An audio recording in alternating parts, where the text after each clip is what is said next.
শেরপুরে ঊর্ধ্বতন কর্মকর্তাদের আগুনে পুড়ে যাওয়া জেলা নির্বাচন অফিস পরিদর্শন, টাঙ্গাইলে চাকরি পুনর্বহালের দাবিতে বিডিআর সদস্যদের মানববন্ধন সহ সারা দেশের প্রতিনিধিদের পাঠানো বিভিন্ন খবর নিয়ে দেখুন সিরাজুমনির শুভ রিপোর্ট। শেরপুরে আগুনে পুড়ে যাওয়া জেলা নির্বাচন অফিস পরিদর্শন করেছেন ঊর্ধ্বতন কর্মকর্তারা। সরজমিনে সব ঘুরে দেখেন ময়মনসিংহ বিভাগের আঞ্চলিক কর্মকর্তা, দেন দ্রুত কার্যক্রম চালুর আশ্বাস।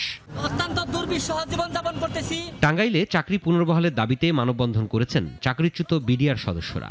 অন্যথায় কঠোর থেকে কঠোর আন্দোলনের হুঁশিয়ারি দিয়েছেন তারা।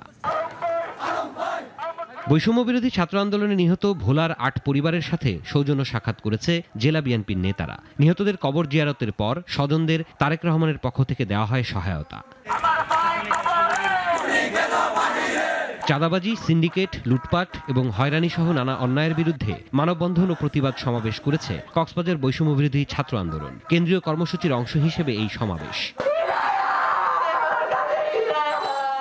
বিনা চিকিৎসায় দীপ্তর মৃত্যুর তদন্ত ও তার সহপাঠীদের বিরুদ্ধে মিথ্যা মামলা প্রত্যাহারের দাবিতে গাইবান্ধায় মানববন্ধন করেছে দীপ্তের পরিবার, সহপাঠী, বন্ধুবান্ধব ও সাধারণ মানুষ। টাঙ্গাইলের মির্জাপুরে গোড়াই শিল্পাঞ্চলে আধিপত্য বিস্তার নিয়ে বিএনপির 2 গ্রুপে দফায় দফায় সংঘর্ষ হয়েছে। আহত হয়েছেন অন্তত 15 জন। কুমিল্লার 14 গ্রামে আশ্রয়কেন্দ্র পরিদর্শন, বন্যা কবলিতদের সাথে মতবিনিময়, নগদ অর্থ ও ত্রাণ বিতরণ করেছেন বাংলাদেশ রেড ক্রিসেন্ট সোসাইটির নতুন চেয়ারম্যান।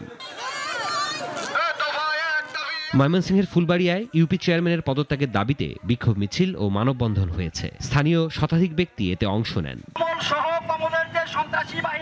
নওগাঁয় বর্তমান ও সাবেক ইউপি চেয়ারম্যানকে গ্রেপ্তারের দাবিতে মানববন্ধন হয়েছে। উপজেলা ক্যান্টিন চত্বরে ভুক্তভোগী পরিবার ও সচেতন এলাকাবাসী এই মানববন্ধন করে। যশোরে বৈষম্য বিরোধী ছাত্র আন্দোলনের বিরুদ্ধে অবস্থানকারী এক সচিবের শাস্তির দাবিতে বিক্ষোভ ও মানববন্ধন হয়েছে। সচিব ডক্টর ওমর ফারুকের পদত্যাগ চান স্থানীয়রা। বগুড়া রংপুর মহাসড়কের ছিলিমপুর এলাকায় আন্ডারপাস নির্মাণের দাবিতে বিক্ষোভ মিছিল ও সমাবেশ করেছে এলাকাবাসী ও স্থানীয় ব্যবসায়ীরা। ঠাকুরগাঁয়ে শান্তি শৃঙ্খলা রক্ষা ও মাদকের বিরুদ্ধে হয়েছে র্যালি ও মানববন্ধন। পীরগঞ্জ পূর্ব চৌরাস্তায় সাধারণ ছাত্র জনতা ও মাদক নির্মূল কমিটি এর আয়োজন করে। সিরাজুমনির শুভ, নাগরিক। 250টিরও বেশি ডিজাইন অপশন নিয়ে ওয়ালটন স্মার্ট ফ্রিজ, বোঝে আপনার প্রয়োজন।